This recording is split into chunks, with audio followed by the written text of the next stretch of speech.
Today, I'll show you how to dual boot Kali Linux with Windows 11 step by step. This means you'll be able to run both Windows and Kali Linux on the same computer and choose which one to boot every time you start your system. If you're into penetration testing, ethical hacking, or just want to explore Linux while keeping Windows, this guide is for you. Make sure to watch carefully and follow each step, because if you miss something, you could overwrite your Windows installation. First, make sure you have Windows 11 already installed. We'll install Kali Linux alongside it. You'll also need the Kali Linux ISO file. Go to the site and download the installer image, not the live version, not the net installer, the regular installer image.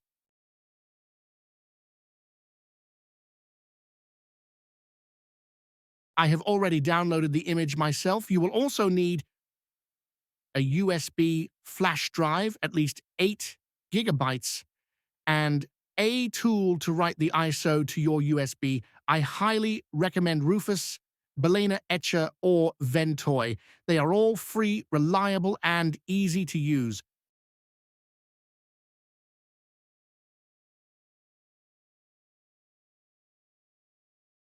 Now, let's create our bootable Kali Linux USB drive. First, plug in your USB drive. Open up Rufus. It's a very simple tool. You just need to select the image of Kali Linux you downloaded earlier. Leave everything at the default and click on Start.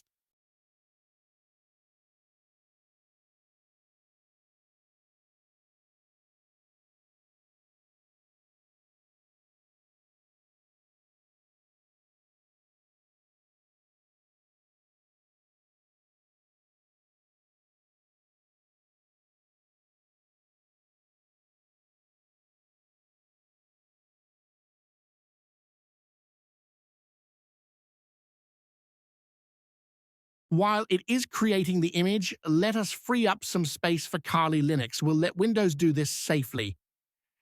Right-click on the Start button and open the Disk Management tool. You'll see your main drive, usually disk 0. Find your main partition, which is the C drive. Right-click on it and choose Shrink Volume. Windows will query the space. Now decide how much space to give Kali. I recommend at least 50 gigabytes, but if you can spare 100 gigabytes or more, that's even better. You'll now see a chunk of unallocated space on your drive. That's exactly what we want. That's where Kali will live. You can close disk management. We're done in Windows for now. This is a crucial step. Secure Boot is a security feature designed to prevent unauthorized operating systems from booting. Unfortunately, it sees most Linux distributions as unauthorized. You need to go into your BIOS or UEFI and disable it. I have already disabled it myself, so now I will boot from the USB drive. Enter the BIOS or UEFI menu. Press usually the F2, F10, F12, or delete key depending on your PC when the PC is just about to boot up. Select your USB drive to boot from on the menu. If everything went well, your PC should now boot from the USB stick, and you'll see the Kali Linux boot menu. Select Graphical Install and hit Enter. The installer will walk you through language, location, and keyboard configuration. Choose what's right for you.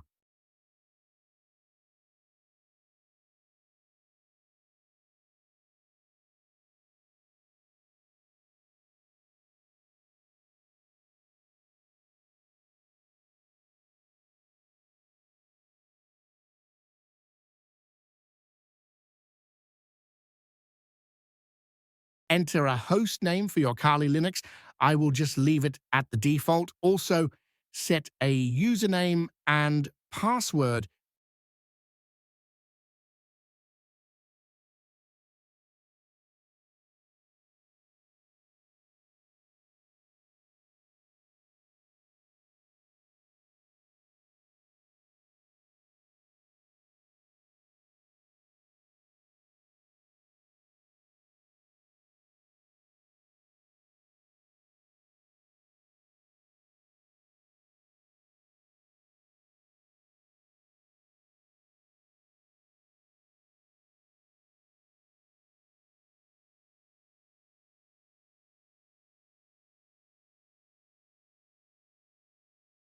Now, the critical part, partitioning. When it gets to the partition disks screen, choose Manual. You'll see a list of your disks. Find the free space we created earlier. It should be listed as, you guessed it, free space. This is the Windows EFI partition. Kali doesn't create a brand new boot partition. Instead, it uses the same EFI partition that Windows already made when you installed it. Basically, both systems share that partition. Windows keeps its own boot manager, and Kali just drops in Grub alongside it. When you restart, Grub takes over and shows you both options, Kali Linux and Windows Boot Manager. This is the easiest method. In next video, we'll show you how to install on different EFI partitions the advanced and more complex method of installing Linux. It shows here as ESP about 100 megabytes. Select the free space and click Continue. Just select the auto partitioning.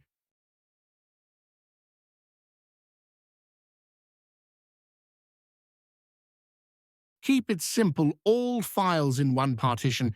If you want, you can separate the home and create a swap partition.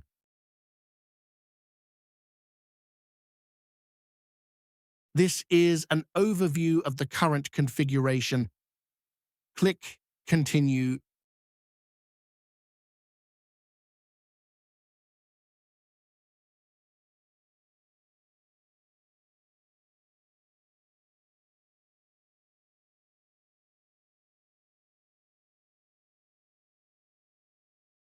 Next up, you'll see the software selection screen. This is where you choose your desktop environment. That's basically the look and feel of your Kali system. XFCE is the default. It's lightweight, fast, and stable. GNOME looks more modern, but it uses a bit more RAM. KDE Plasma is very customizable if you like a flashy interface. For most people, I recommend sticking with XFCE since it's the official default and runs smoothly on almost any hardware. Below that, you'll also see options for Kali tools near like top 10 tools, large, or everything. If you're just starting, the default selection is enough. You can always install more tools later.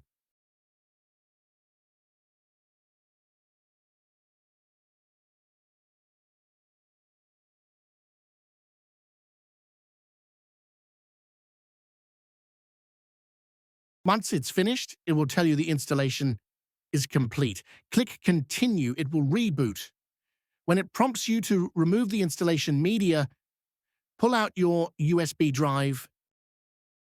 If all went well, your computer will reboot and you'll be greeted by the Grub menu, a screen giving you a choice between Kali Linux and Windows Boot Manager.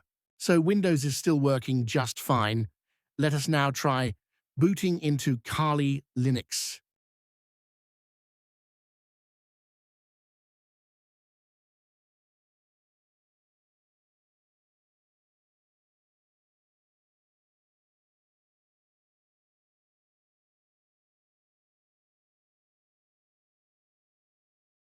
If you don't see the GRUB menu and it boots straight into Windows, don't panic.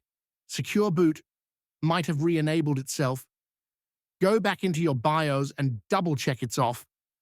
Also, check the boot order. Kali should be the first one and not Windows.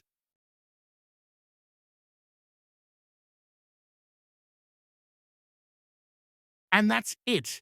You've successfully dual-booted Kali Linux and Windows 11. You now have the best of both worlds. If this guide helped you, definitely hit that like button and subscribe for more tutorials on Linux.